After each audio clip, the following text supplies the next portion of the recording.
Good evening and welcome to Woodstock City Council. It is Thursday, March the 7th, 2019. We have quite a full agenda tonight, and our first on the agenda is any disclosure of conflict of interest. Seeing none, disclosure of new business, matters arising from the minutes.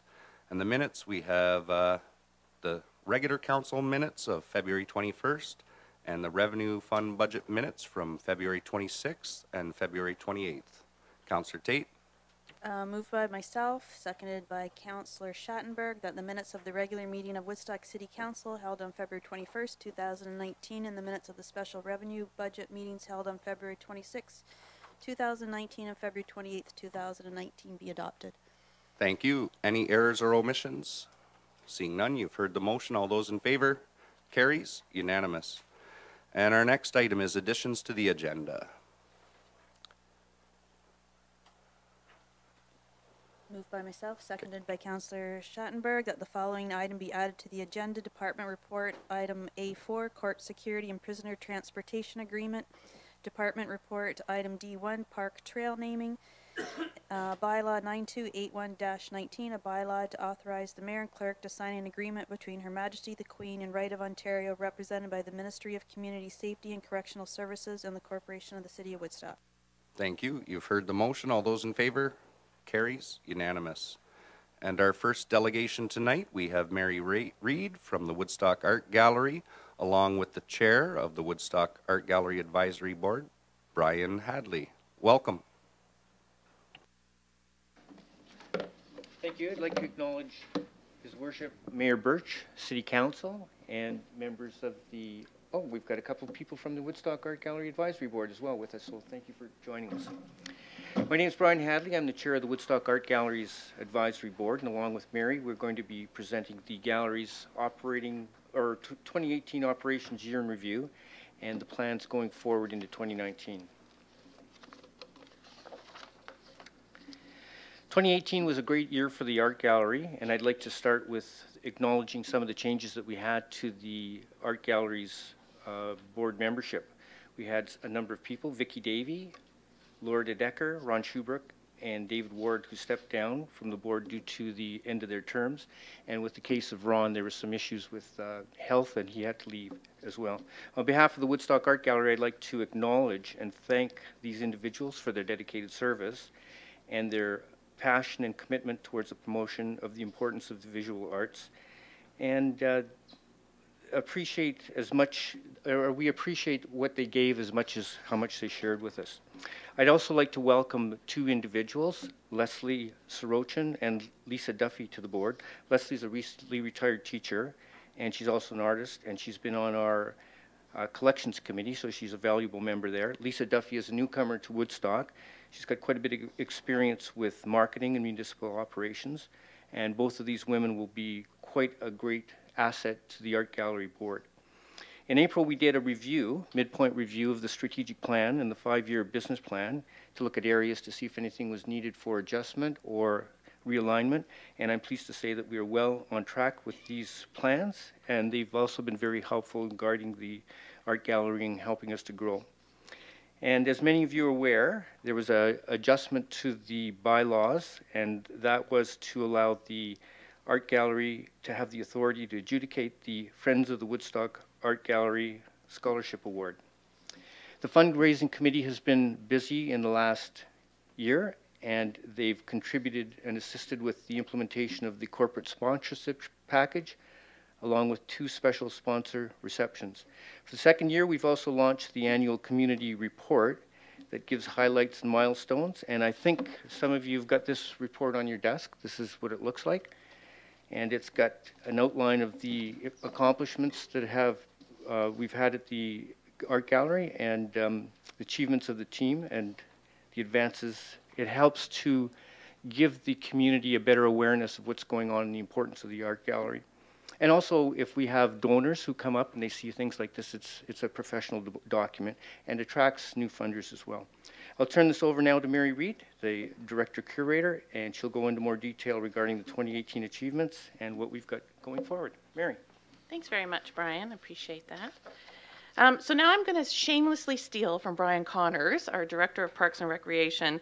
At his budget presentation last week, he offered his top 10, and I thought that was an excellent way to start off the presentation. So just to get right into it, number 10 for the gallery was our special education program, which is the brainchild of Stephanie Porter, our head of education, and Stephanie's here tonight. This is created specifically for grade 5 and 6 students, and the program was in response to the permanent collection exhibition Uncertain Bearings and focused on mapping our environment.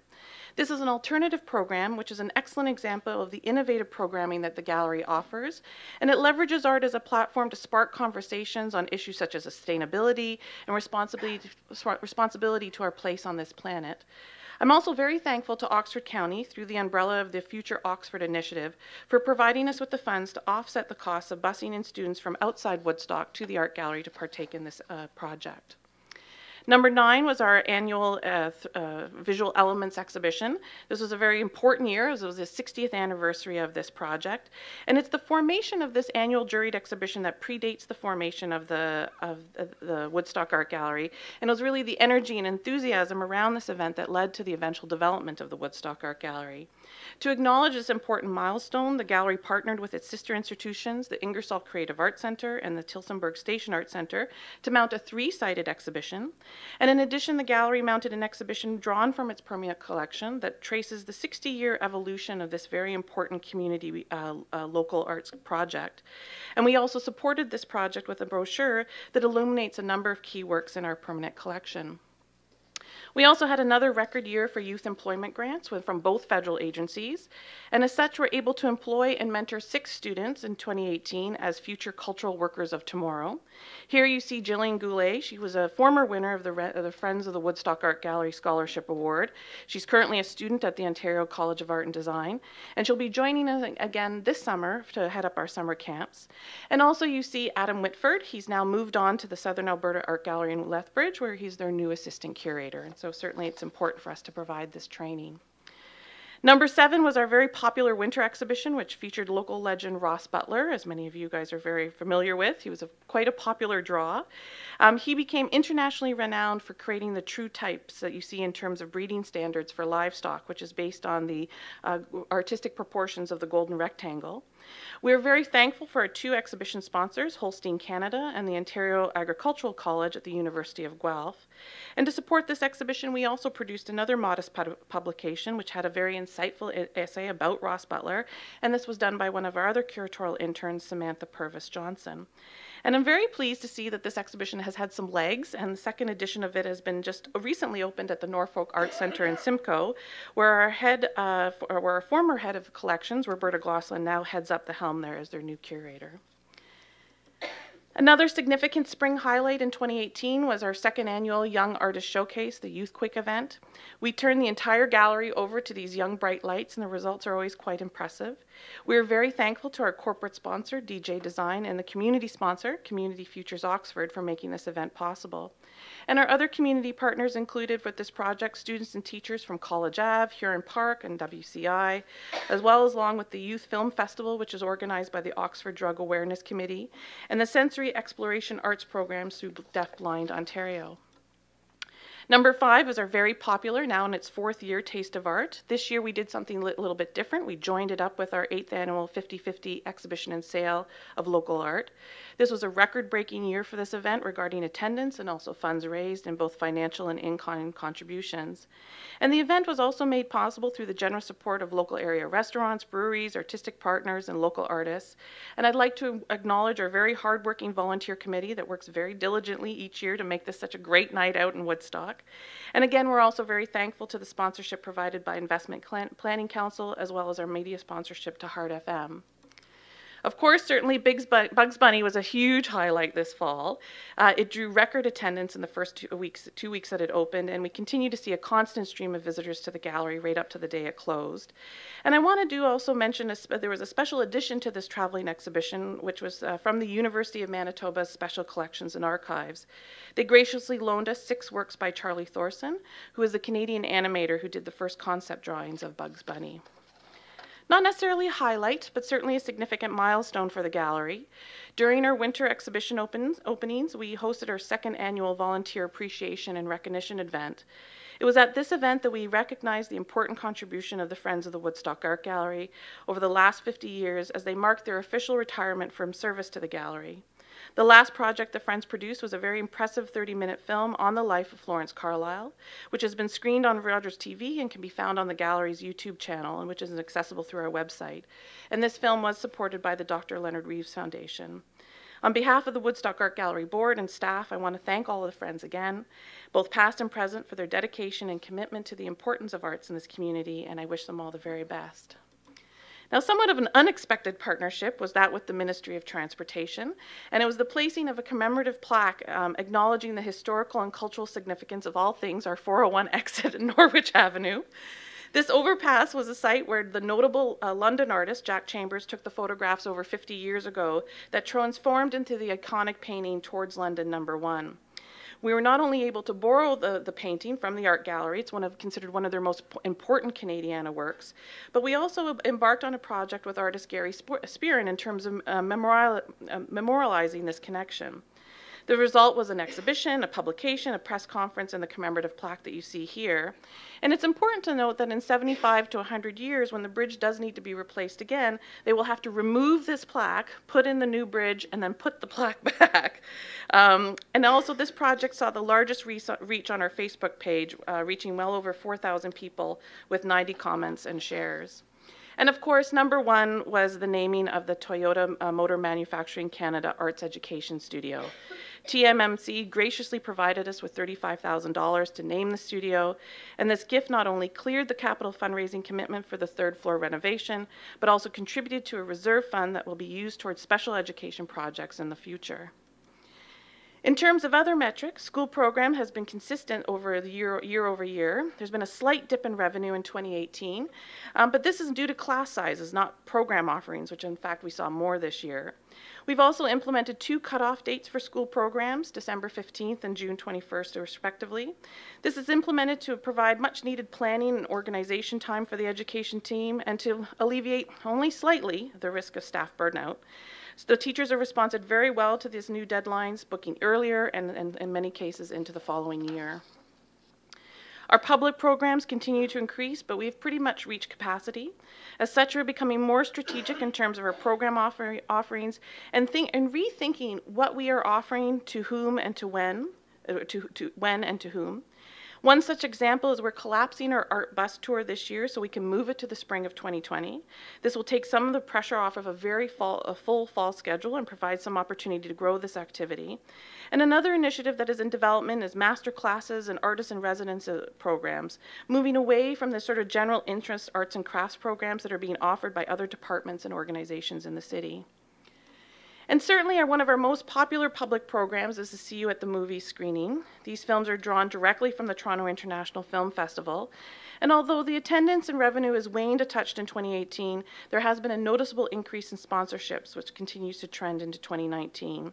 And additionally, coming for the 2019-2020 season, there will be a slight increase in the season pass ticket holders to compensate for the decrease in revenue.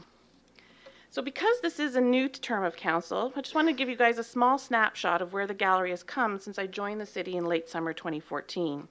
Attendance has almost doubled. Revenues increased 2.5 times by 124,000.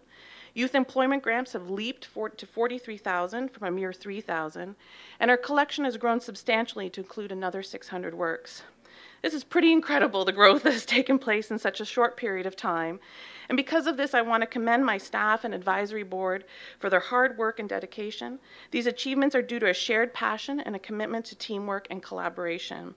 And we've all worked very hard over the last year to support this important community resource, and the proof is in the achievements that I've just shared.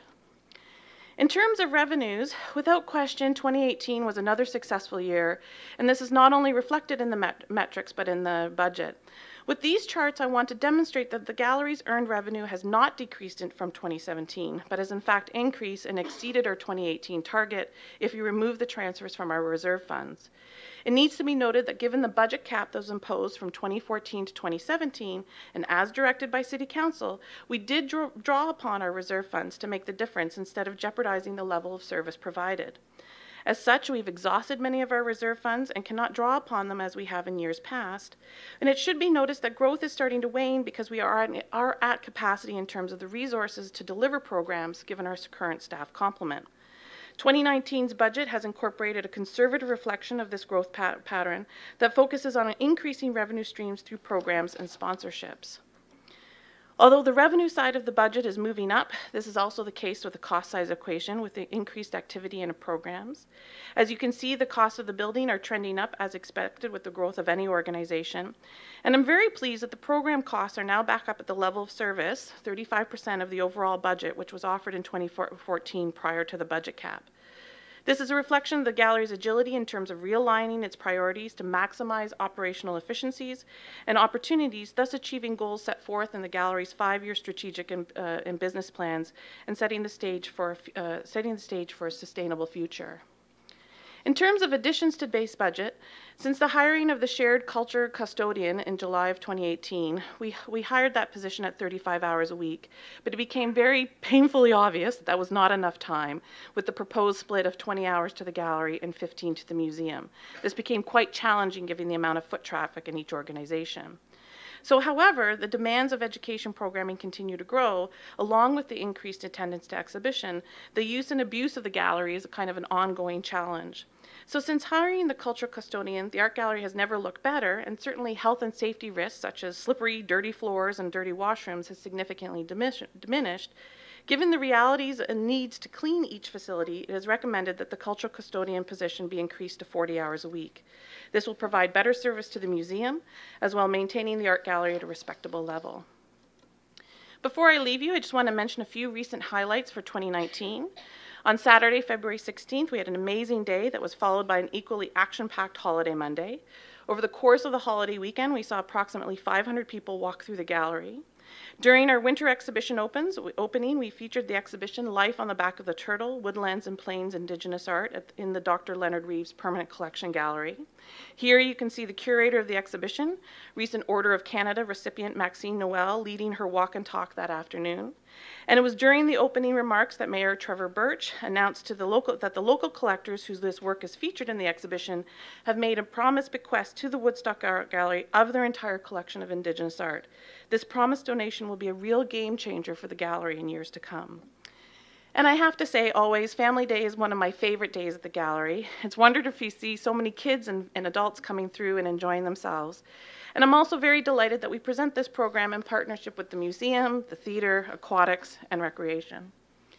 And so just to conclude, I want to leave you with a small selection of comments that we received from our visitors over the last year. Keywords such as inspired, enlighten, explore, learn, positive, and making a difference repeat throughout our guest book, suggestion box, Facebook, TripAdvisor page. 2019 promises to be another banner year at the gallery as we continue to provide meaningful experiences for the enrichment of the personal well-being as well as community building, which is accessible to all citizens of Woodstock. Many thanks for your attention. Thank you. Questions of council? Councillor Lauder. Thank you. Through the mayor to Mary, this is just a compliment. I just want to thank Mary, the staff, and the advisory board. I've been on that board for quite some time, and everyone works so well together, and it's due to all of the people involved that has made it such a great success. Thank you. Thank you. Thank you. Councillor Accioni. Thank you. Through your worship to Mary Reid. Awesome. You can't really say too much more than that. Just see where it's come from 2014 to what you've had to deal with going on. You and your staff, I think, have done a great job. The art gallery is one place that I've grown to really love and appreciate, and just love all your events and everything. So just keep it up because it is growing. It's really noticeable. So thank you. Thank you. Thank you. Further discussion? Seeing none, thank you very much. My pleasure, thank you. Our next delegation tonight is the Woodstock Police Services, and we have the 2019 budget presentation. We have Chief William Renton here, we have the deputy, we have inspectors, and we have board members. So, welcome. So we have the chair, Mary Ann Silverthorne, and the chief, William Renton. Thanks. Thank you, Your Worship, and members of council. We are, by mandate of the Police Services Act, a 5-person board. And again, because since this is such a new term of council for most of you, I'm going to take this opportunity to introduce to you the board, since we too have several new members.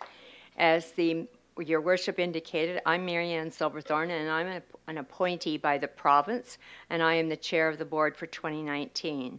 Mayor Trevor Birch is the vice chair.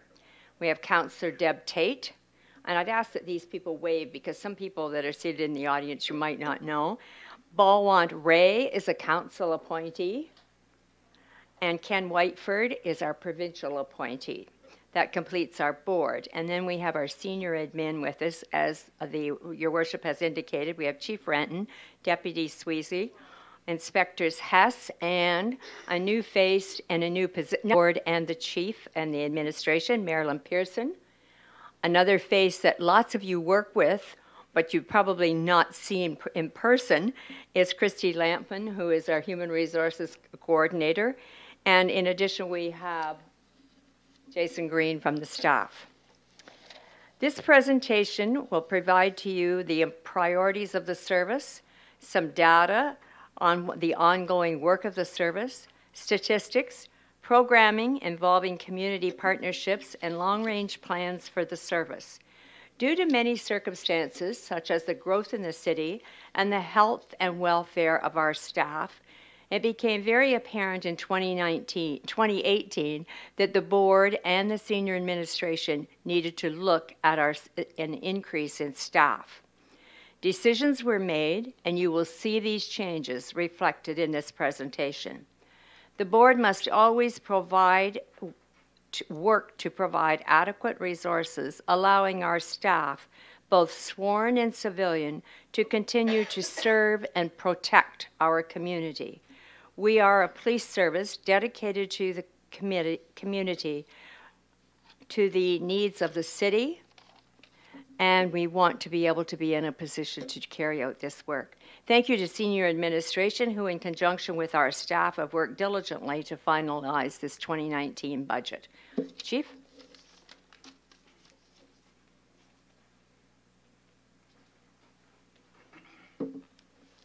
Thank you, Board Chair. Thank you very much, everyone, for the opportunity to present this budget on behalf of the board and all of the men and women of the Woodstock Police Service. Find this. Okay.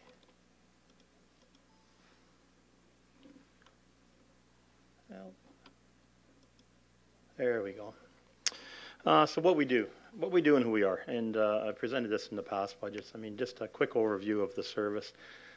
We provide an excellent service. We take pride in what we do. We take pride in all of the units that we have. For a smaller service, mid-sized service, we have pretty well all the major units of any functioning service, with the exception of maybe a couple, like a TRU or some of those that you don't need to have all the time. However, we have mutual aid agreements or the OPP to fall back on because of provincial legislation and mandates. But we have our frontline patrol, our traffic units, forensic identification, containment teams, local communication center, that's second to none. We do all the dispatch for the police service, the fire departments, all in the county. We have a drug unit, intelligence unit, criminal investigation unit. We're really pushing into the child exploitation unit, human trafficking, because those are new issues that have, new crimes that have been really become very present and prevalent in not only the general society, but also in our community. We've had to expand our electronic crime and forensic analysis because, as you can appreciate, most investigations have that type of component. We also have the responsibility, so because we're in the city, the courthouse sits within our policing jurisdiction. We have to do the courthouse. And I'll speak more on some of the enhancements we've had to do to the courthouse just because of the type of building and security enhancements we've had to do. We're big into community service, media relations, high school resources, that sort of thing. And a really exceptional unit that we have in the service are volunteers, and that's our auxiliary unit, who went to 56 events last year. They put in 75 event days, because some of the events go over to several days. And they put in a total of 3,087 volunteer hours. I mean, those are community events like the Santa Claus Parade and things that we would never be able to staff unless we did it on overtime, which would be exorbitant costs. So huge applaud to our auxiliary unit. We're very community oriented. I mean, we have many, many good news stories on our members contributing to many of the community events. We hold things like the Cops and Kids, Oxford Racing Against Drugs, the Fishing Derby for youth. There's several initiatives that we're part of with the community in the schools. As well, a lot of our members put a lot of personal time into different events here, whether they're sports and coaching or the arts and entertainment. Our members are well immersed into the communities. Getting down to some of the numbers, and I'm not going to bore you with a whole lot of them, but just to let you know, this is a huge area for us, the citizens' calls for police service. And as you can see, our numbers are up significantly for 2018. But the real keynote here is that 30% increase in the calls for service over the past 5 years, and a 42% increase in calls for service since 2010, so the last 9 years. And we'll touch more on this as we go to the human resource issues at the end. The calls for service have gone up significantly by those percentages, but we haven't kept up on our staffing levels to answer those calls for service. Some of the police activities for the year, you're going to see a bit of a jump in the increase in the violent crimes, 12% increase. We didn't have any homicides last year. We cleaned up a bunch, but there were some more minor assaults, unfortunately some more sexual assaults and those sorts of things. So they all fall within the realm of violent crime. Property crimes are up 30%, and I'll explain more to that. That became an issue for us, I think, October. Well, from August to October, we realized a huge rash in thefts from vehicles, break-and-enters, and other thefts. So we put a task force together of a team of 4 members, and all we did is analytically look at where they were and target that group. And I'll have some numbers for you later on that. So that's probably a good part of the property crimes, as well as a lot of those frauds. I mean, those internet frauds and scams are killing us. Child exploitation investigations, or 50% increase there.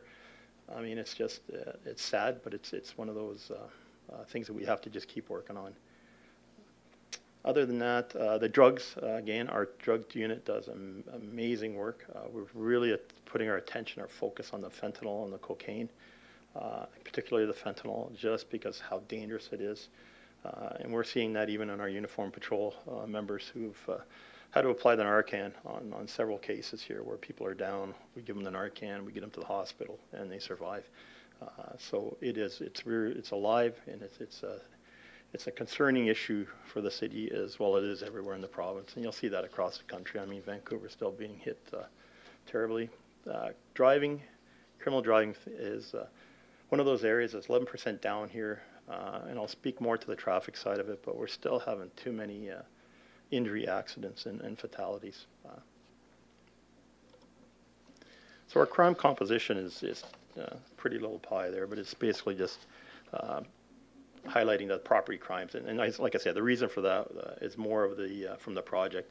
The thefts from motor vehicles are up 259 cases. Frauds are up 333, and again, a lot of those are those phone scams and frauds, and there's not a whole lot we can do on those.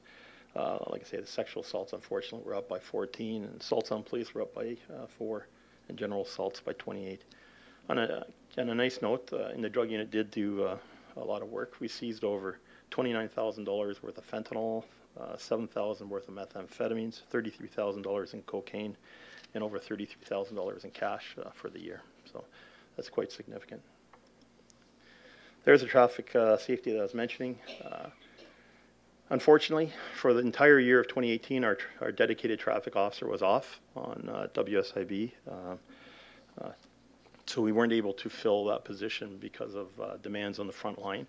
So some of the provincial enforcement lacked a bit. But you'll see, as what I was speaking of, collisions are up by 18%. and the reported personal injuries are up. There's 21 more injuries suffered during motor vehicle collisions last year, and it's just totally unacceptable, plus the 2 fatalities that we had. There's far too many serious accidents. We continue to try and message and educate, but people just got to put those darn cell phones down and stop drinking and driving and pay attention and show a little courtesy to the road. What we have acquired, we acquired what they call a speed spy. It's a device that we can, we get a lot of complaints about speeding in areas, particular areas. So we've acquired this device. It's a radar, and we'll set it out for a period of time. It'll collect all the data, the speeds of the vehicles, the time they go by, and all that sort of things, and we'll do an analysis on it, and we'll see if there is a valid concern there. And if there is a valid concern, say between 3 and 5, there are high speeds, then we'll put a dedicated enforcement unit to it, and we'll try and quash it. So that's been quite effective. Through a grant, the deputy was able to get one of those automated license plate readers, the recognition readers, and basically it's on one of the cruisers, and it just drives down the road, and it reads every license plate. It goes by, and it'll tell you if it's a suspended driver, invalid tags, or stolen vehicle. So we have great success with that. Unfortunately, it's been out of service a bit because of a collision, but it's a very valuable tool. So we'll try and keep it on the road for now. So that's our traffic thing. And like I say, it is a top priority, traffic is. So we'll keep pushing with that through the community services. Holding offenders accountable, you can see some of the numbers. The criminal charges are up. Again, that's probably in part due to that project, because we charged quite a few people. I think it's 24 or 25 people with that, with a number of criminal offenses. Again, the traffic enforcement's down, primarily because we don't have a dedicated traffic officer. We do try to assign members to that on shift when they have the availability to do so. So that's our numbers, and it's not all about the numbers. It really is about education, and we try to, through our community services and high school resources and the media, try to get the fact across of the educational aspect of driving and the courtesies therein. Crime in the city, I like this one all the time. I mean, it is, we're a small service, a mid-sized service, but we get our share of major crime. 2018 saw the end of the Wettlaufer saga, thankfully. That was resolved. The Marin homicide was resolved in 2018. We had several other fairly serious assaults and weapons issues, but I'm very proud to say our service, we clear a lot of the major ones. We do a very good job in our clearance on the major investigations. Kudos to the members. This is an area that is very disappointing, yet again. Domestic violence. You know, for all the information and promotion by all the different community agencies, including ourselves, on domestic related investigations, our numbers are up again this year, up by 47.5%, and then it's just I don't understand it. I mean, it's just, I guess it's one of those social issues that we have to deal with. The unfortunate part on the domestics is it affects so many people. I mean, it affects the family unit as a whole. It takes us a long time. The domestic violence incidents are very time consuming. There's a lot we have to do. We have to do threat assessments, risk assessments, safety planning, and then the investigation itself is very time consuming. So it's a bit of a strain, obviously, and we'll continue to work and educate, but it's, like I say, society's just got to pick up on that one. The other big social disorder issue is mental health calls for service. Our apprehension times are still fairly consistent between 2.25 and 2.5 hours the last 3 years. With those calls, we have to usually have a 2-officer response because of the unpredictability of the person with the mental health issues. And you've seen around the country and the province the issues that police get into when we're engaging people with mental health issues. If there's violence and propensity to violence is great, and then if we use force, it's a no-win situation in most of those. So we send 2 members or more. We are, thankfully, we are still a leader in the situation table, which we can bring people that are at acute risk of some of these issues, the mental health issues or addiction issues. We still are a big part of that. We are with the CMHA Mobile Crisis Unit, and we're also with the MHART, the new one, I don't know if I put the name down, but the MHART one, got it here somewhere. I'll tell you later. But it's the one where the clinicians are in the cruisers with us, and I was skeptical at first, but for the last year and a bit, it's invaluable. Those CMHA workers are with us. We go to the call. They can quite often diffuse them. They can identify whether we need to apprehend, take them to the hospital, which when we have to do that, then we're usually tied up at the hospital for quite some time with 2 members. So they're invaluable. I mean, then they do follow up with these people. They help them with addiction issues, homeless issues, a range of issues. So it's a program that's working very well. But like I say, we are so much more. We are so much more than just a police service answering that call for service. We have a very successful high school resource program where we touch and connect with the high school students. Our community service officer works in all the elementary schools. I mean, getting all the programs and the drug programs and the bullying and the cyberbullying. And you'll see later we've gone to a civilian position there so that we could put that sworn member that was doing that back, dedicated to the front lines, and have that function satisfied with a civilian at a reduced rate to save us some money. So those things are all working, because we do have like 4,000 elementary schools for 4,000 elementary students for 14 schools, and 3,500 high school kids for the 4 high schools in the city. So they're very busy. As well, we do other things like you'll see Darren and Tyler, they're eating donuts at that Coffee for a Cop thing, and yeah, we support a lot of the education programs, and that's why we sent Sweezy, because he does like the donuts. So. Yeah, the development of the budget hasn't changed. I mean, it's inclusive, it's transparent. The committee, we have a committee, works with a couple members of the Police Service Board. We really work on the 5 and 10 year projections and replacement schedules that were developed about 4 years ago, and they've really made it a responsible and a viable budget. We have consulted quite a bit with Mr. Curry and Mrs. Hilderly, and I'll speak more to that later.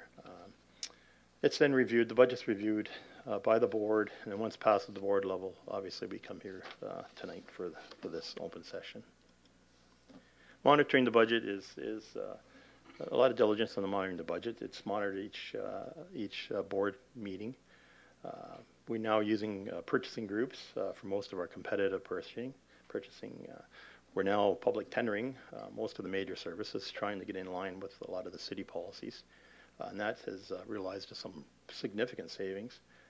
Each board member, like I say, we have a detailed review of the spending ledger, the reserve accounts, and the operating budget by the board, and it's discussed at the board meeting. So there is quite a bit of monitoring and oversight on the board. The reserves and replacement schedules that I mentioned, that's we've been adhering to those schedules very much, which deal with our major assets. They're established and they're viable and responsible in 5 and 10 years, and they really deal mostly with the sick leave reserve severance, the fleet, information technology, and capital projects, equipment, and armament. We found about 4 years ago we were in a real pickle that there really weren't enough reserves to fund those liabilities that were outstanding. So with the assistance of council, we've done an amazing job. Council's supported us in getting those reserves up very significantly. We've also adopted the philosophy to get out of leasing equipment we just purchased now straight out to be again in line with the city processes. That all said, and that's been a lot, and we appreciate council's support on it because it's cost a fair bit of money.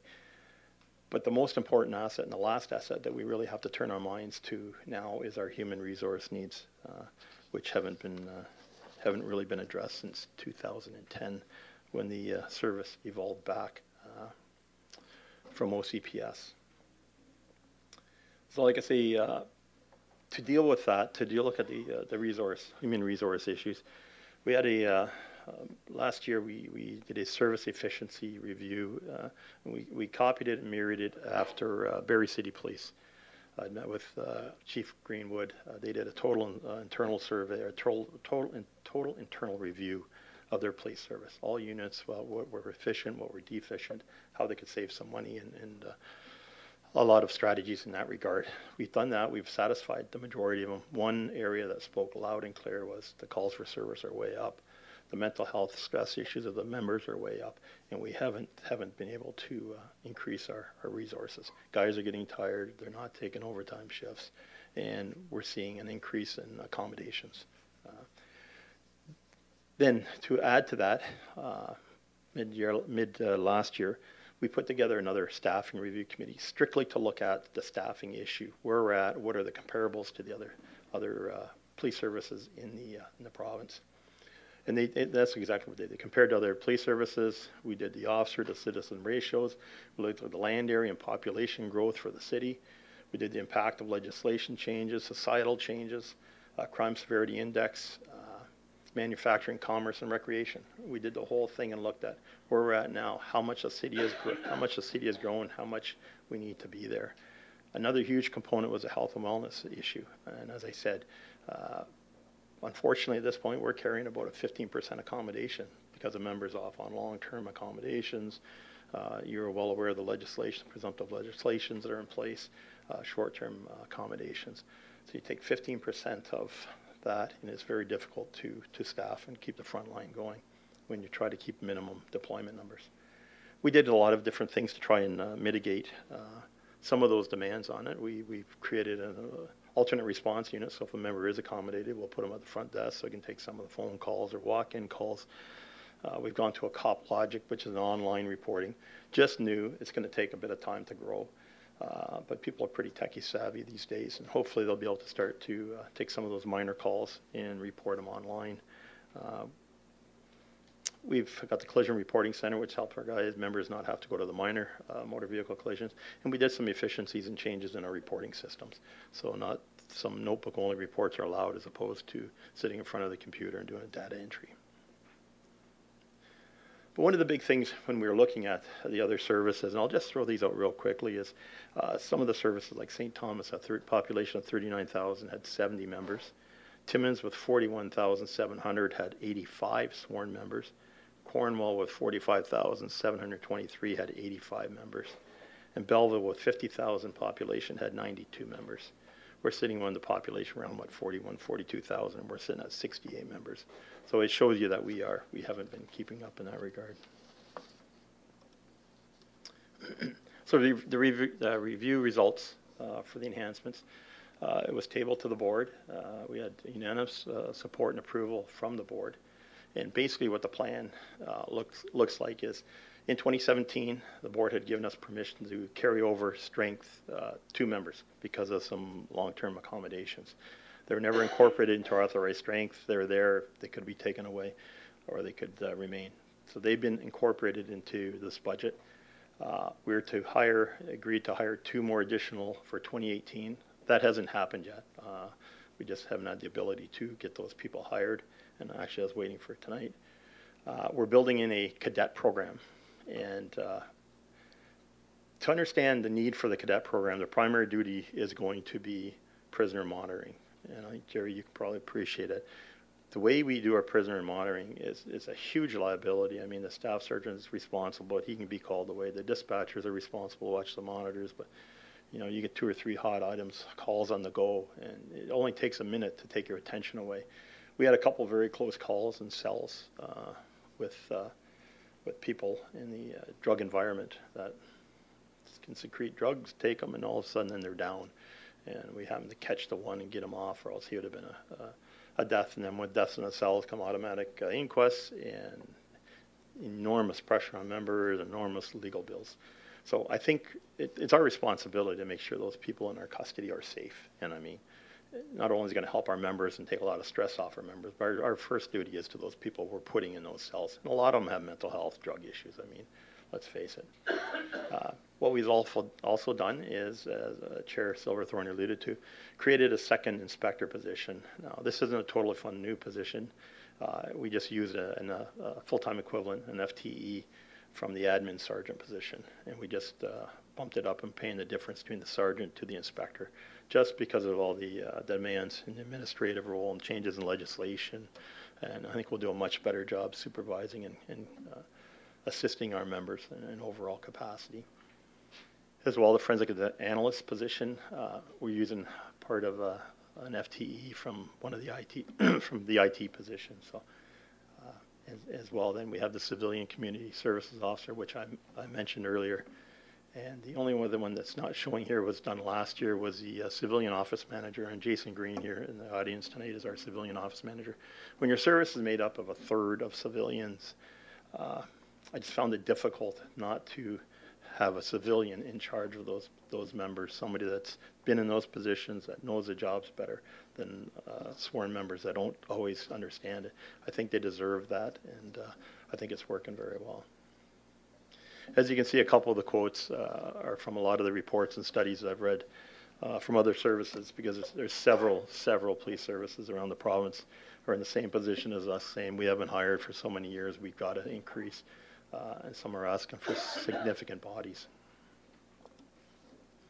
That's just a picture of our org chart. You can't really see it, it looks pretty, but I was hoping it would look a little nicer. It just gives you a bit more of an idea of the layout of the service, what sections report to who, and that sort of thing. But the bottom line, right now we're sitting at 68 sworn officers. The 4 part-time sworn officers, they're still a great assistance, but they're part-time and they don't always want to work every Saturday or night, and they get called, at the worst times, right?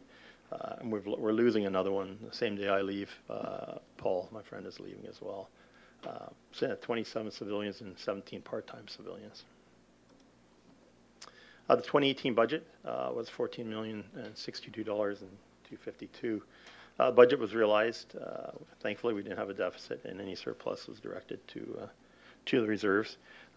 We are quite pleased with that when you consider it's on the heels of completing the building renovation, and we found there was a lot of things that weren't captured within the contract of the building renovation that we ended up coming out of our operating, but it's great. It's money's coming from either way, but we're able to satisfy and realize most of those upgrades, so we're quite pleased there. The 2019 police budget, projected operational expenditures $16,667,333, projected revenues $1,744,970, with a net police budget of $14,915,763. Yeah, it's a high increase. It's a 5.97. We understand that, but as I say, I can't stress more the human resource need that we have to get up to speed on. But that increase is actually 2.97 as opposed to 3.5 that I have there. So that's basically where the budget sits. Again, this quick chart on the budget components. Basically, about 85% of the budget is tied up in the wages, benefits, and pension, leaving us about 15% discretionary monies, which actually isn't quite true too, because a lot of the provisions for reserves come out of that 15%. So we probably sit at about 12% discretionary monies that we can use for equipments and other sorts of things. So there's not a lot of wiggle room, particularly when the government keeps changing and legislating different things, and we got to buy different equipment and tasers. They change those, and you got to buy. They want you to buy the drug recognition units, which are a ton of money, and apparently they look like a toaster and sit in the back of your car. But I mean, it's. But we'll work through that. Go ahead. Oh, there we go. Quick chart on the tax components. So the owner of an average home valued at $250,000, the city will pay $674.25 of their annual tax bill towards policing. We understand that it's significant. I understand that people, money is tight. People work hard, but we do believe that we provide an awesome service. We believe that when you call a serious matter, we have an excellent response times. And I'd put our response times against any service in the province as far as getting to help people in need, and do it quite well. The surveys. We have new surveys done. I know David always laughs at these, but we have new surveys done. And this is for the business plan for the 2019 to 2021 business plan. And they were we just got the numbers the other day. As you can see, the satisfaction on the business part are about 5% lower from the business sector. So we'll have to reach out into the business community and try and determine what the reasons are, and work with the business community to to see how we can rectify that. However, when another question in that survey was, do you feel you're getting good policing value for your tax dollars? 81 responded that they felt they were, compared to 73 from 2016.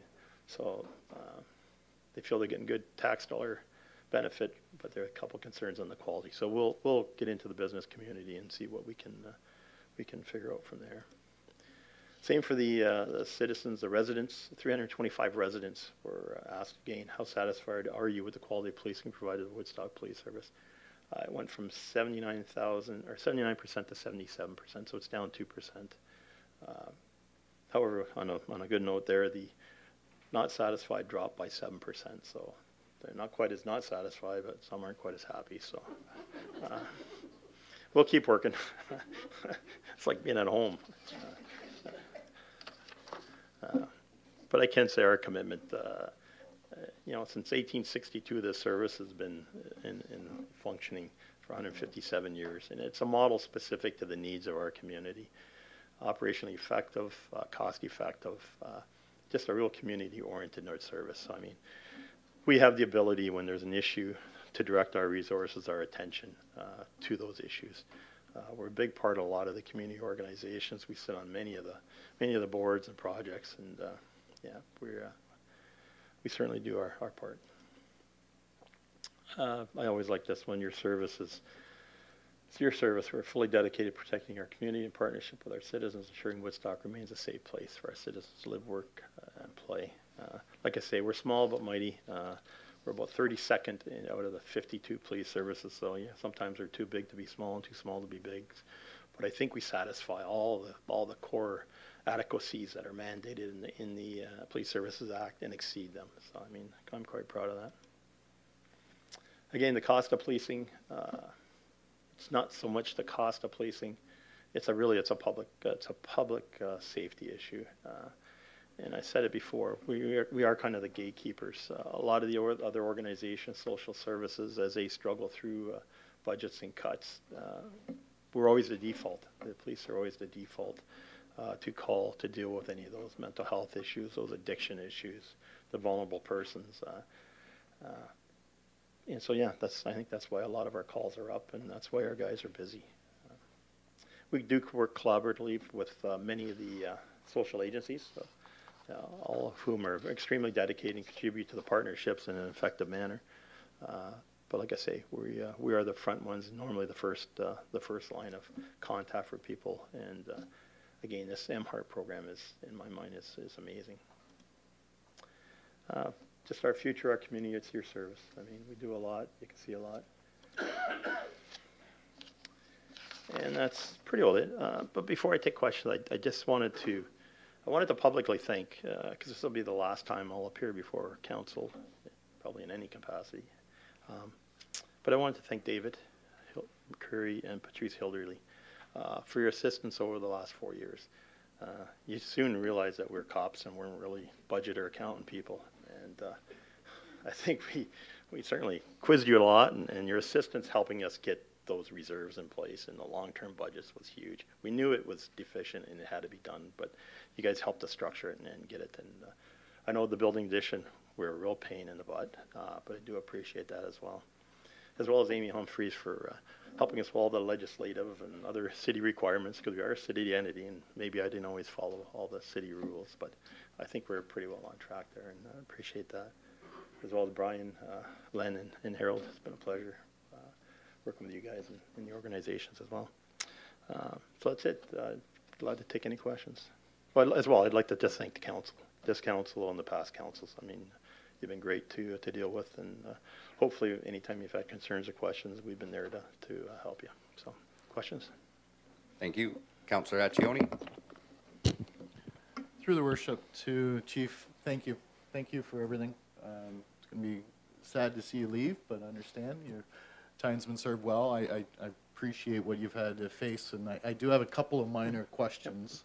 I'm curious on first off with the cadets, with the 4 cadets looking to be hired, are they going to be like day shifts? Are they following per shift? Like what's kind of the plan with that? The plan is they're going to follow platoon. They're going to be at one One per assigned to a platoon? platoon. So if there's not prisoners in cells, then they can go to the front. They can start doing some of those minor calls. If there's not an accommodated member, they can do telephone calls.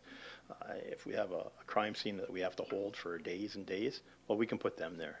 Under the legislations, they're designated special constables, and the ministry designates them. They're allowed to do that. If there's a bad accident, we need to block the road for 6 hours, well, we'll send them there instead of a sworn member. So we'll start to use those members to free up a lot of the stuff that the sworn members can be doing other things. I just wanted to make sure they weren't just No. prisoner guard No. in essence.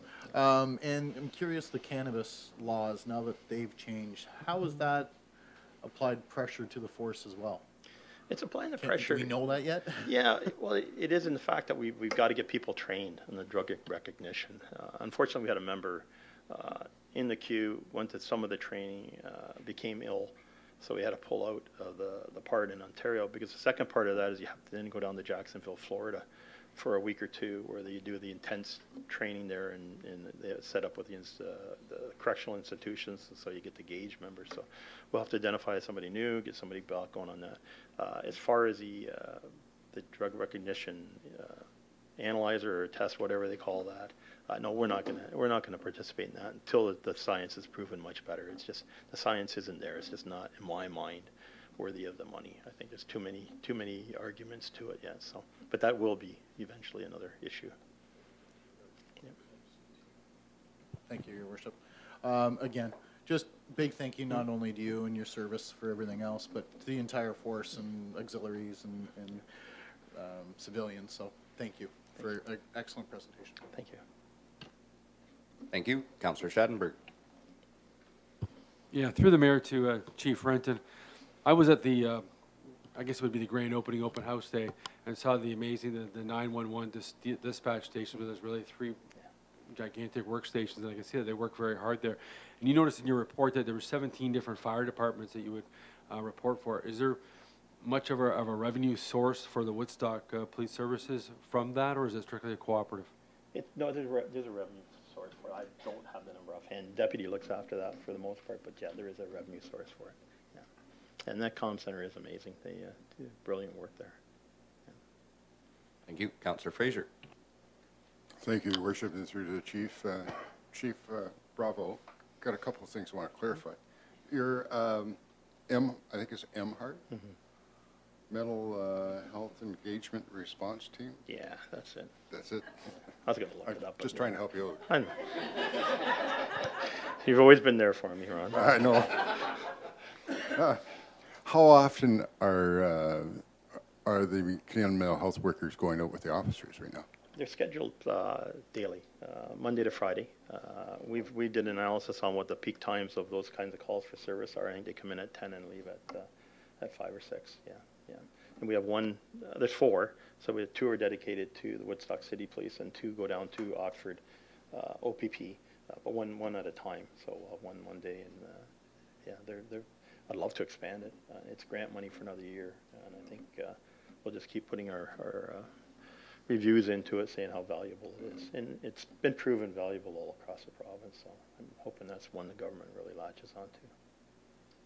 And I totally understand the mental health issues, and that they've increased, and the demand on policing and Canadian mental health agencies, and that I can only relate to being at a London hospital not that long ago and seeing 14 of the London cruisers there, and with 2 officers per mental health issue.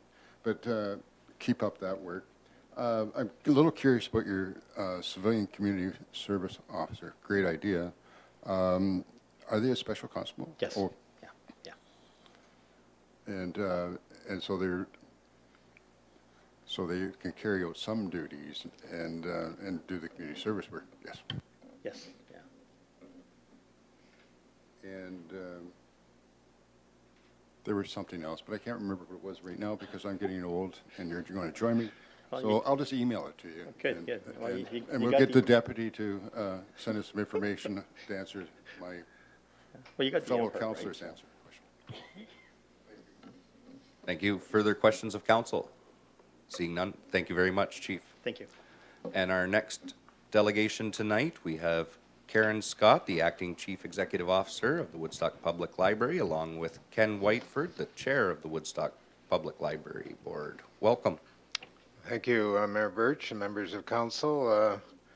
We do have a presentation here, and I'm Ken Whiteford, as you noted, and Karen's along here with me. And I have to comment on the fact that the agenda has apparently been changed this year, that the library is coming after the police and after the gallery.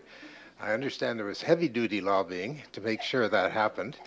After the last couple of years where the presentation of the library took about an hour, I can understand that there would be some lobbying. This is a much more streamlined presentation, I want to assure you. So just to start on that note,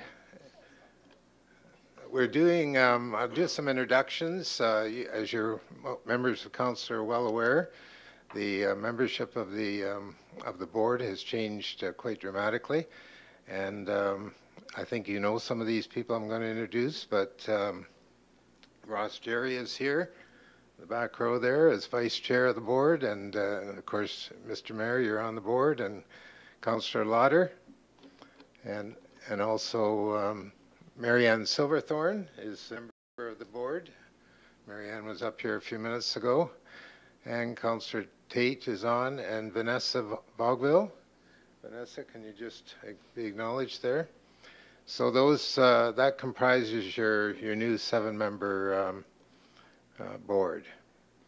Now, one of the things that I want to emphasize that we accomplished in the course of 2018 is a strategic planning exercise. A lot of agencies have done these plans, and the library is no different. We did have a consultant assisting us in this task, and we came up with the document. I think it's on your table or your before you on your desk. And I do want to draw your attention to that document. Whoops, this thing goes fast. Okay, the first thing I wanted to point out was the various objectives that are listed, strategic priorities. If you flip with me through it, I guess there isn't page number, but on the right-hand side of the page, you see a list of priorities under a number of titles. And this is how we'll get there, is what we're looking at here on the screen. The very first one is under the title of Contributing Vibrant Spaces. And the library has been trying to accomplish that, creating welcoming virtual spaces in the facility itself. And I just wanted to comment on those spaces. I have a quote here that I thought was quite pertinent to the status of libraries in this day and age. Libraries are on the front line of navigation through the information age. And I think that's pretty well sums it up as to how the board is operating and how the staff are operating in terms of what they're trying to provide. And that zeroes in on that second priority, creating welcoming virtual spaces. Now, along with a lot of other agencies and organizations, we are experiencing space issues in the current facility, and that's going to probably increase in terms of magnitude as the years roll by and as the growth of the city continues. So we are going to investigate the possibility of a feasibility study during the calendar year. We do have some additional land, as council members may be aware. There is some land behind the library and to the east, and hopefully we can determine whether or not it is realistic to look at some kind of expansion. So that's another key priority. And the next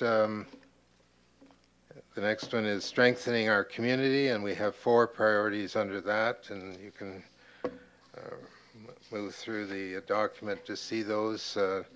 Developing a marketing strategy. We are going to be working with some other members of city staff to pursue that diligently in the new year. advancing our community presence. I do want to comment on that one because it's, I think, quite remarkable how much activity there is going on in terms of the library reaching out to other agencies and organizations in the community. The list of, we didn't devote a slide to this, but there's actually 17 other agencies that are receiving services and programs from the library. And one of those is, for instance, Park Place, a retirement home, where the library staff are presenting Monday games days and stories and conversations to the residents there. We've had similar discussions with Cedar View and some of the other and also Oxford Manor and or Oxford Gardens, I should say. And so we're going to be continuing to do that and as much as we can. Engage the community as we develop programs and services is the last of those priorities. The next one is reinforcing our capabilities. Oops. And that's more oriented to some of the services that we're already providing, but enhancing and making sure we're doing a good job of what we're doing at the present time in terms of ensuring the staff are skilled and trained to do the job. And the demonstration of excellence in stewardship is also something that's noteworthy here, and that relates to the facility itself. Okay. So, how are we going to get there in terms of dollars and cents? So let's first look at the status quo budget, and you see the columns there, 2018 and 19. We're looking at the right-hand side. We're looking at $92,000 of additional funds. Which is carried down to net expenditures, and I want to draw council's attention to the two bullets at the bottom of that slide. The increase in salary and benefits in accordance with the collective agreement accounts for the vast bulk of that $92,000, keeping in mind that 74% of this budget is devoted to staff salaries. And well, also the bottom one is related to that pay in lieu of benefits. That was too low a budget number, was used in 2018, and we have to make that up in the new year. It's about a $7,000 difference there in terms of dollars and cents. At that point, I'm going to turn it over to Karen, and she's going to take you through some of the remainder of this presentation. Thank you. Before we go on to the final part of the dollars and cents, I'm going to give you a little bit of a highlight about some of the things that have been happening in the library. We are a very busy place. So at library visits, our busiest day happened to be on August 7th, which was a Tuesday. It was a Tuesday after the Civic Long Weekend, and it had almost 1,900 people came through the doors that day.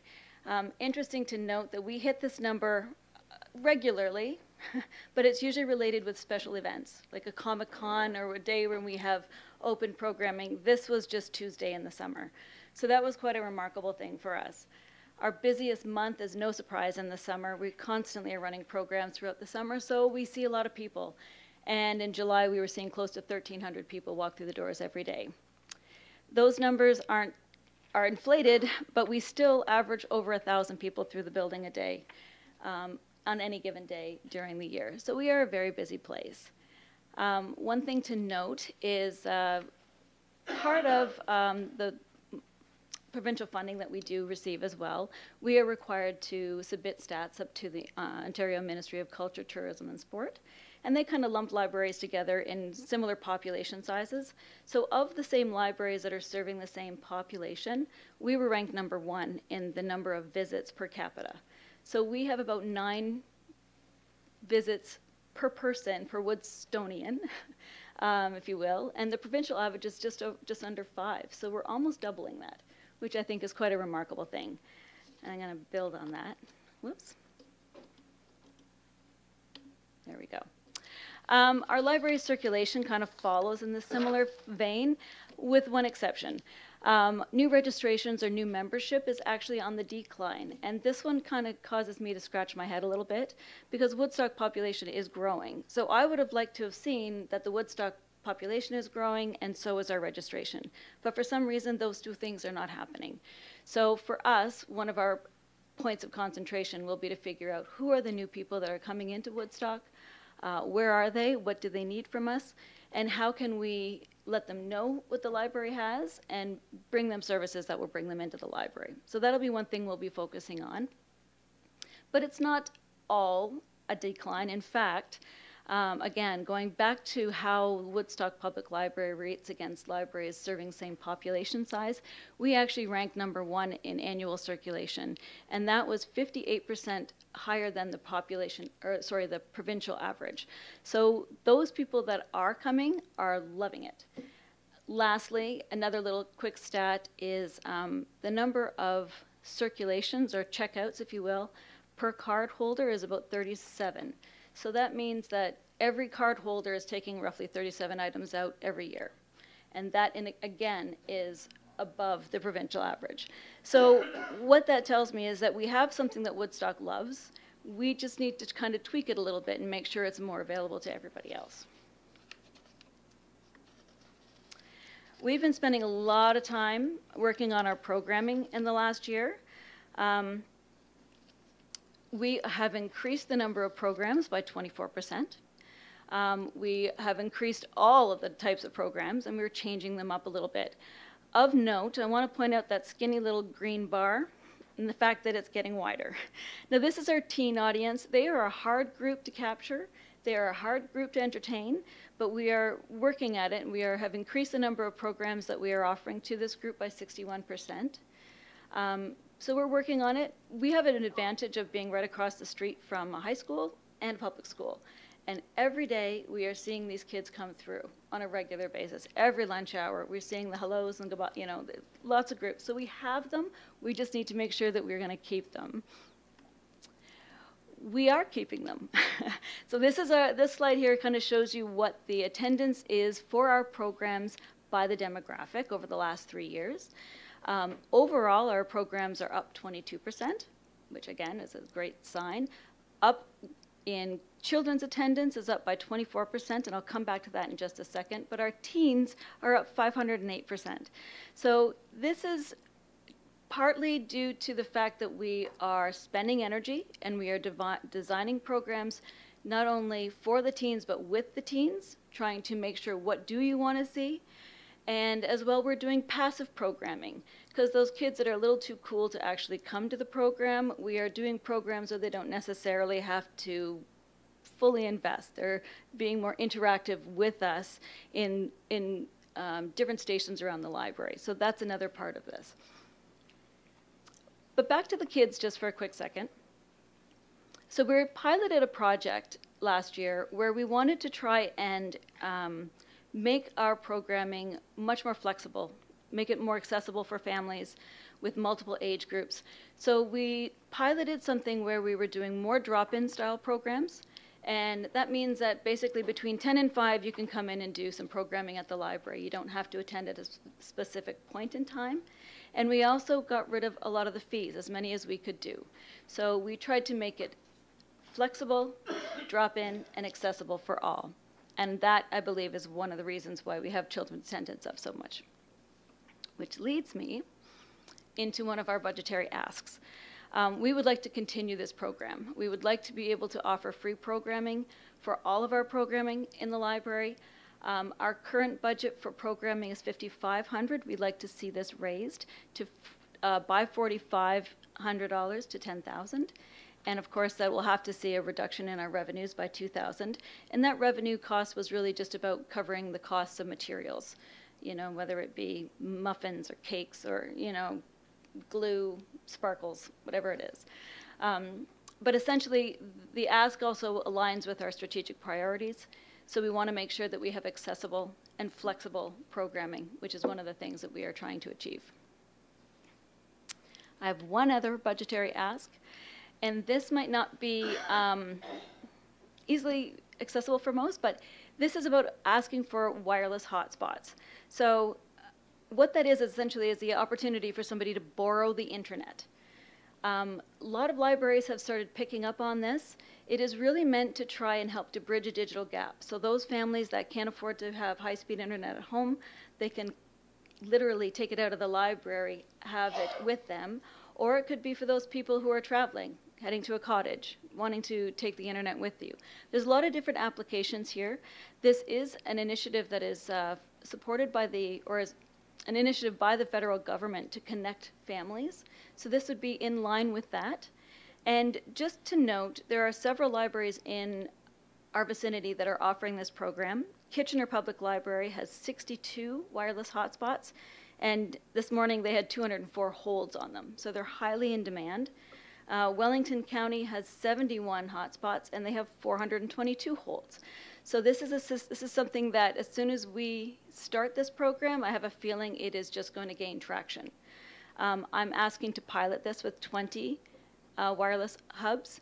The costs of the actual hardware will be absorbed into our budget, but the expenditure would be the data.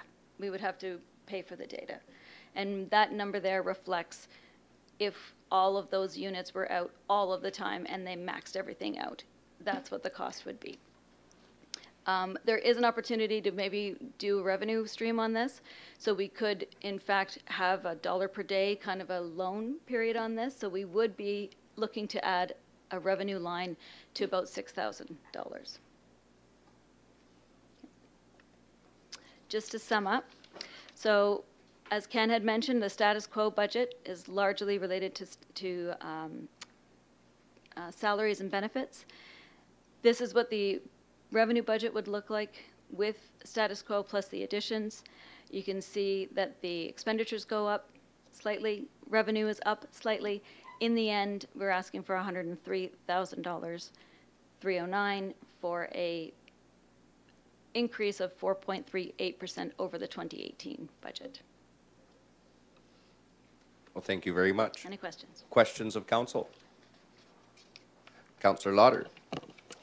Again, this is a comment, and I want to thank Karen and the staff for the great job they've been doing. And I know that Karen has had to take over in mid-year last year, and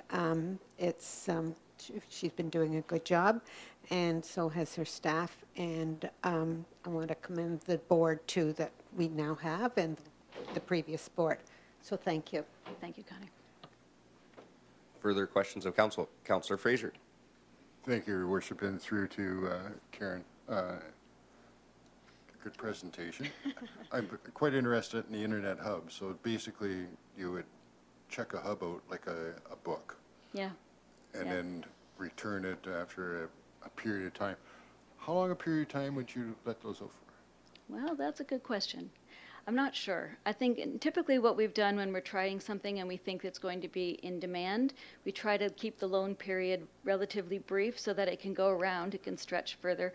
I would think a 2-week loan might be what we would start with, but we could adjust it, and we've done that with other products as well. When we launch something and then we see how the demand goes.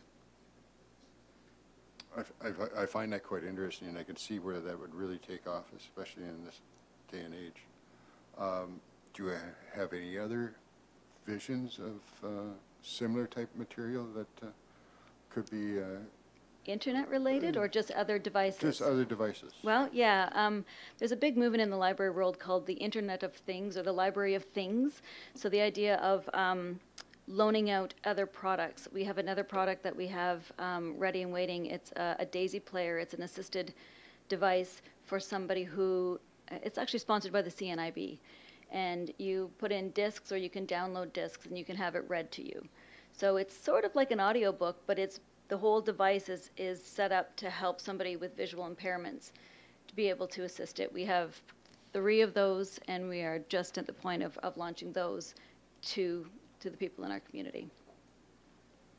Thank you, and thank you too, Mr. Whiteford. I wasn't ignoring you, but I didn't have any questions on your part. Thank you. Further questions of council? Seeing none, thank you very much. Thank you. And for all of those delegations, we'll deal with those when we get to the budget on March 21st, so thank you very much.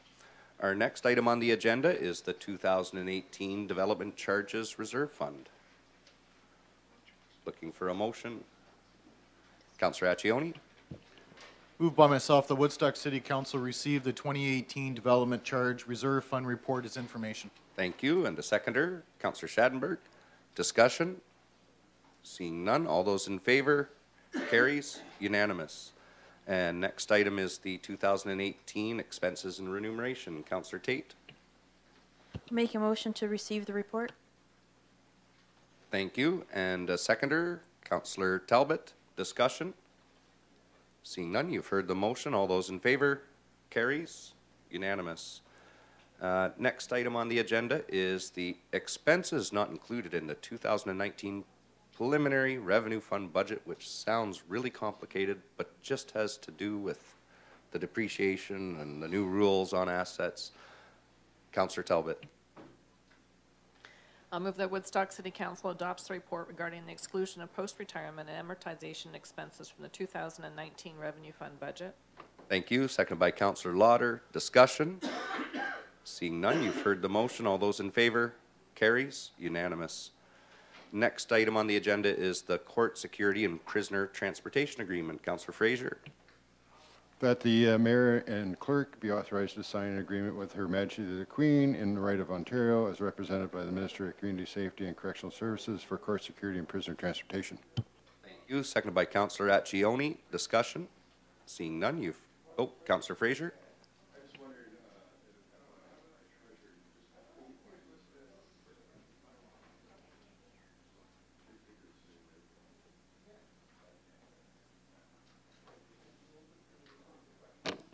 Your Worship, through to Councillor Fraser, this is an agreement that the police enter into with the, for court security and prisoner transportation, and the council has to approve it and they have to sign it.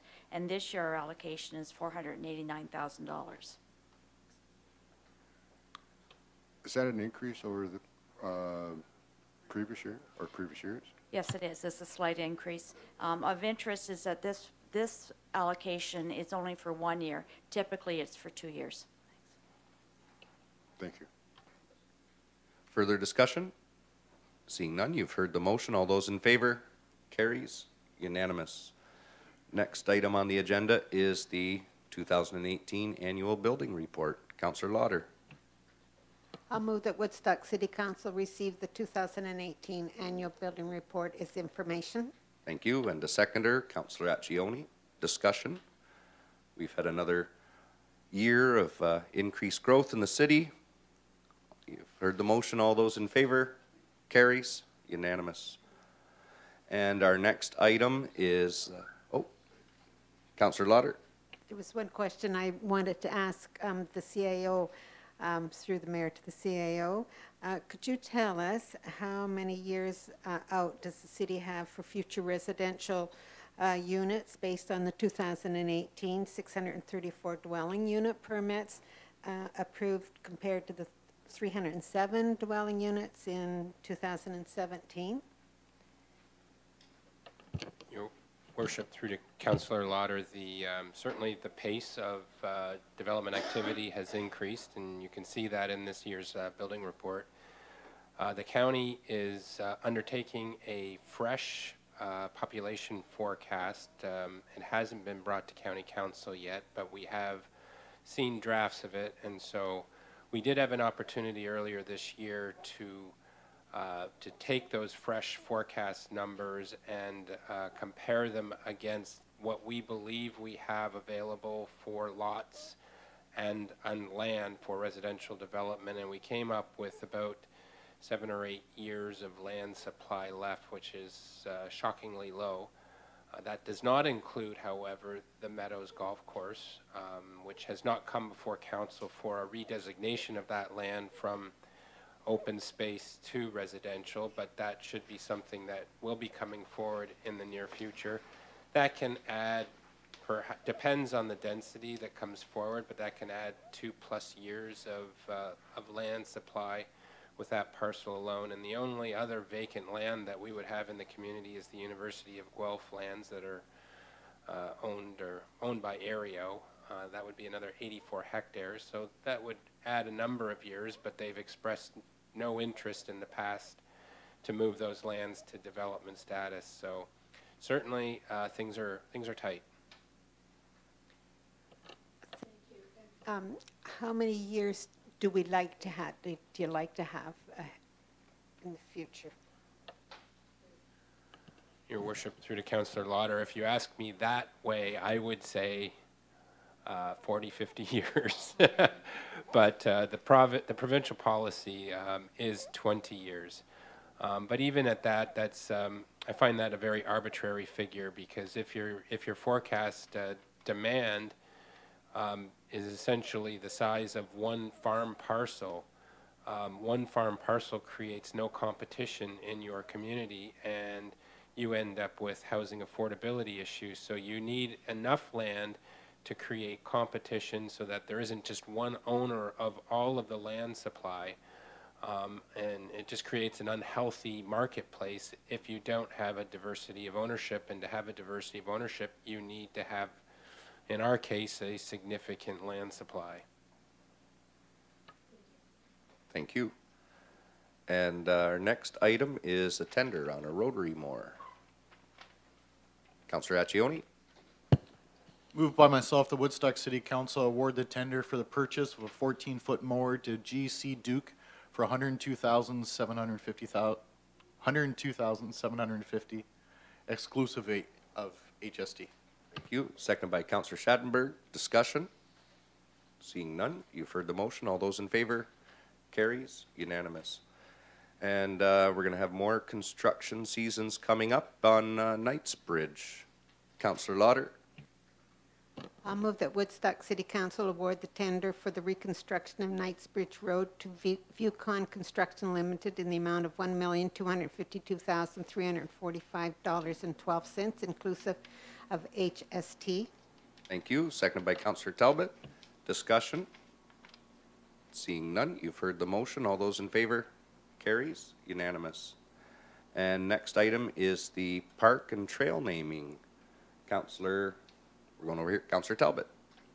Thank you, Your Worship. I'll move that Woodstock City Council name the public lands and trail located north of Piddock Park Road, west of the 13th line, Sawtell Park. Thank you. Seconded by Councillor Tate. Discussion? Councillor Talbot. Thank you, Your Worship, and thanks to Councillor Tate as well. The two of us have been working with this family. We started a few years ago. I started a few years ago, and Councillor Tate came back again with it. It was kind of put on hold due to the lack of parks to be named available, and it just kind of came all at the right time. So through the Parks Department and with their help, this family has a great history within our community. R.G. Sawtell was a partner in Roland William Sawtell's insurance agency at 527 Dundas Street from 1984 to 1912. Also the mayor of Woodstock, 1908 to 1909.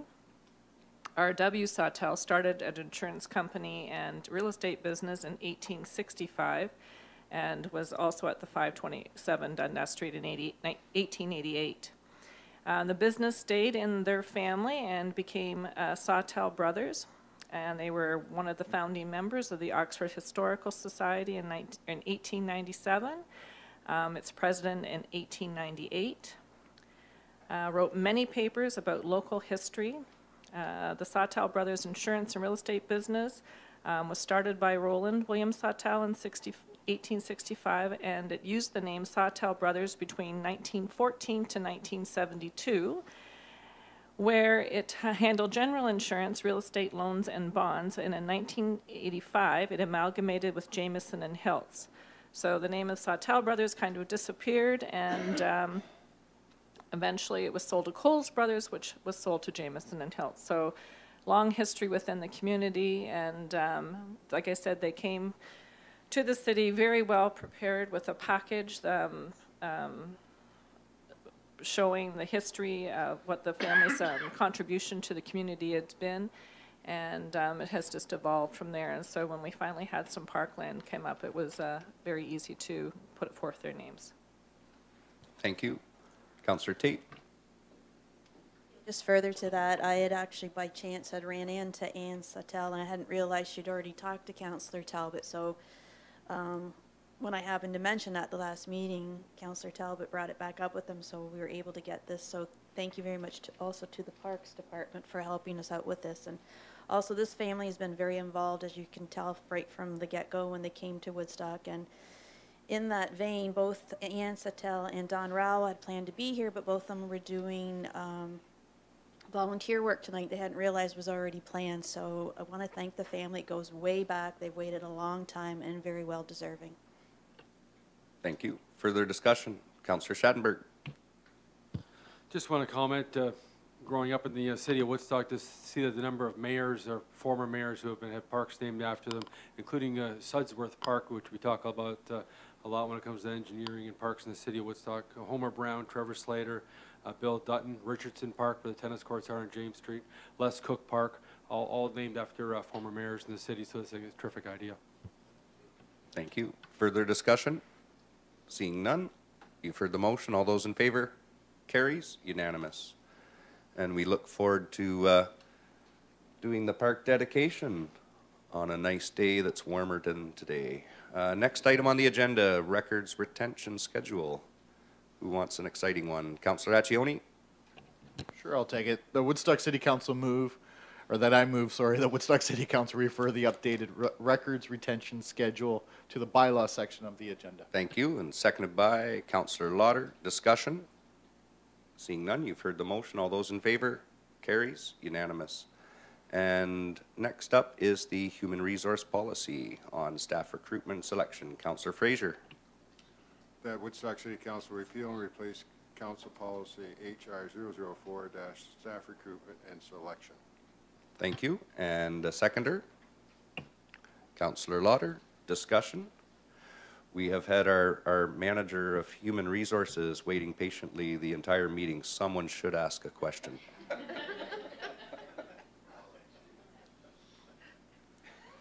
Okay, you've heard the motion. All those in favor? Carries. Good report.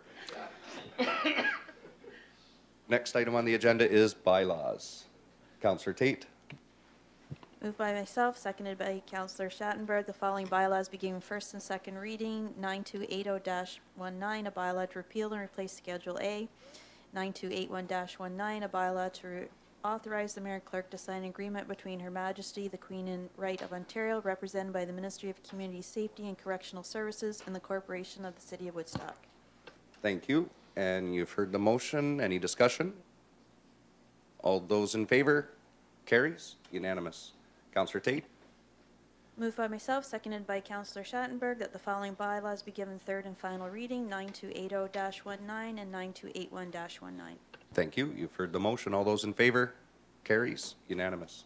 And tonight we'll start with Councillor Tate. Well, I am going to just comment on our new Councillor Schattenberg. I'd just like to say you're a very good councillor. I've been here a long time, and I know you're new, and I know how hard it is, and you have very good questions, research, and I'm very impressed. So thank you. Now he's blushing. Should I switch to this side of the room?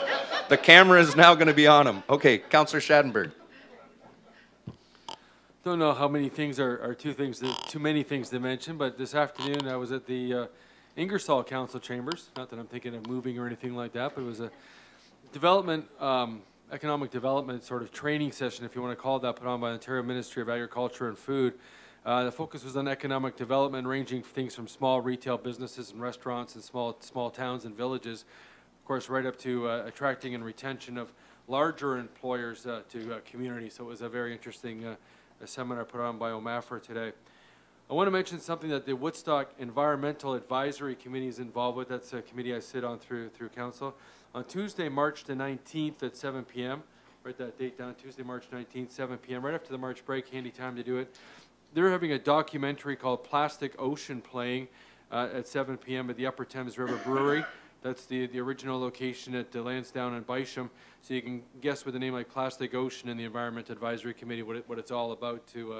And of course, they'll be doing the pit-out cleanup again this year. Leslie and the rest of the game will be doing that again this year as far as the emphasis on that goes. The other thing I wanted to mention, of course, is the tickets are still on sale until March 30th at 5 p.m. for the 15th annual Woodstock Day at Rogers Centre, which is this year Saturday, April 27th. I guess it's important to note the tickets are available from basically from 9 till noon, and then 1 p.m. till 5 p.m. at the community complex box office to buy your tickets. The Blue Jays will beat the Oakland A's that day. Thanks. Councillor Fraser. I'll be brief, but I was just going to mention, basically, March break is next week. So the kids are out of school. A lot of people will be leaving the country, especially if the weather stays like this. And we'll probably see another significant event that will impress our engineering department. But I have to comment on our staff and volunteers of boards. The art gallery community review is impressive, and so was this lady's presentation and the work that they do. And I'm sure there's tons of programs going on during March break. The library strategic plan is very impressive, and and the police service board, of course.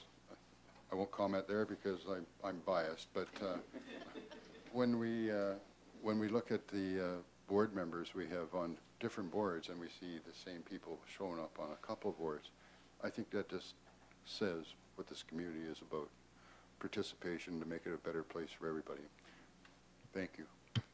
Thank you very much. Councillor Talbot. Thank you, Worship. Kind of a sad note if people have noticed the flag flying at half-mast at City Hall. It's to honor one of our past employees, our city engineer, Carl Hevner.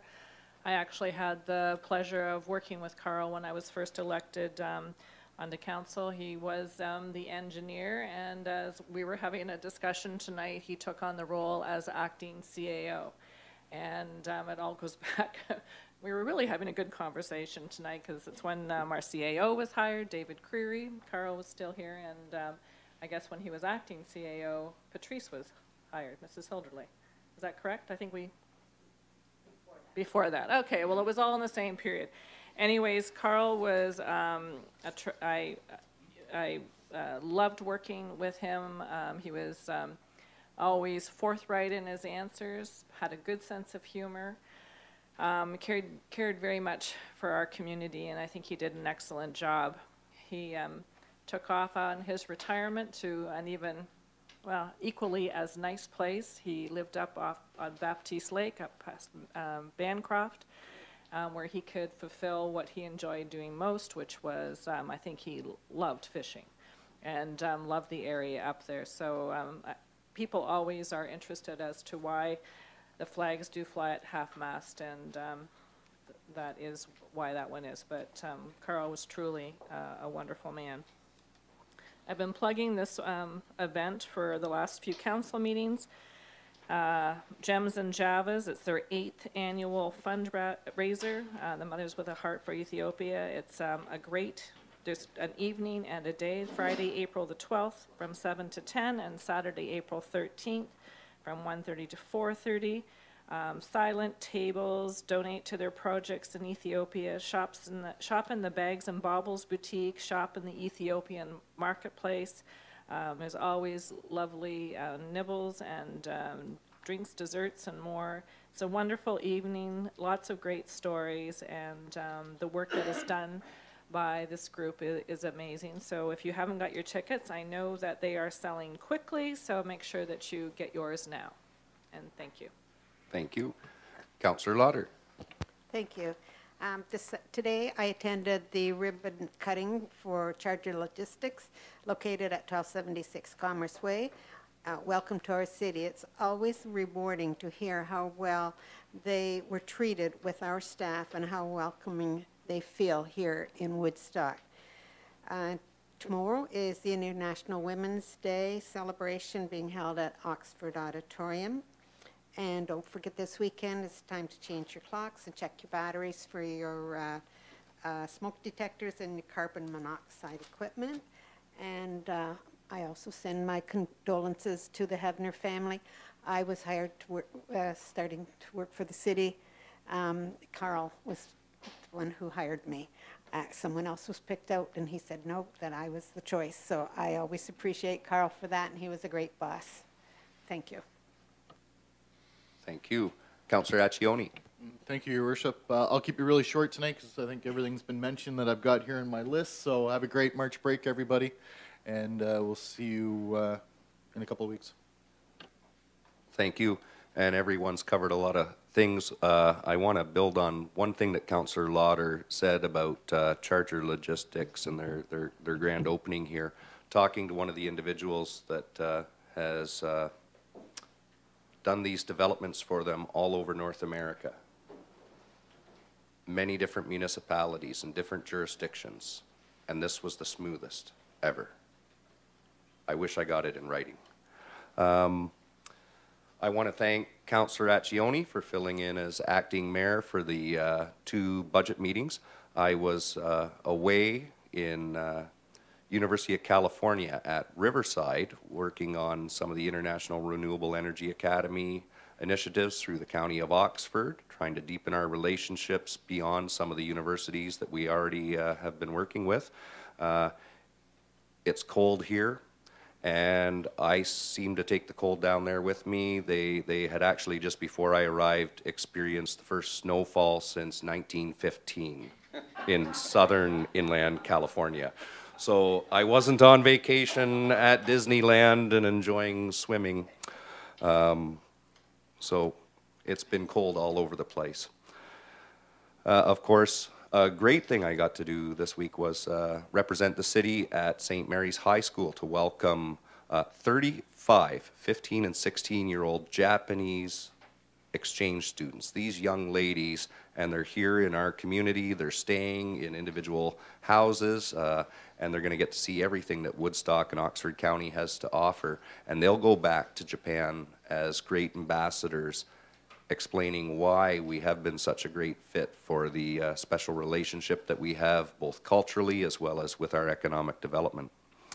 The International Women's Day takes place this year on multiple days. So we had yesterday. I want to make sure that all of the viewers who saw the presentation from McKenna Hall here at Council back in February, and thanks again to Council for offering the transit buses for the 5 local high schools to get these young ladies from grade 9 to this event, which McKenna, along with her team, were pioneering. And I was able to show up and bring greetings at that event, and since then I have heard from the administrators, I've heard from many of the different students that were there, as well as community partners and volunteers. It was a tremendous event. So a big thank you to Council on behalf of all of the young ladies in our community. And of course, we bring in students from all over Oxford County. So for example, with Woodstock Collegiate, with the French immersion program going on there, we have students coming in from Tillsonburg and Tavistock, Tempsford and Princeton, and everywhere in between. Now I get to also accompany those students. They lined up at WCI tonight for one of the partnerings that we have with the County of Oxford through the Reverend Leslie Mackay, and that special arrangement that happened because of his giving from our community to that island in the form of an orphanage and a school and a hospital. And Councillor Talbot has been over on that exchange. They always look for chaperones. Myself, the warden, and some of the teachers, as well as the principal, will be the chaperones this year. And it's a record number of students, and included in those students is my daughter. So we'll see how it goes having to chaperone your own child. Hopefully she'll be in one of the different groups. But want to again remind the community to stay up to date. City website, Facebook, What's on Woodstock Magazine, and I'd ask for a motion to adjourn. Councillor Fraser, seconded by Councillor Schattenberg. You've heard the motion. All those in favor? We are adjourned.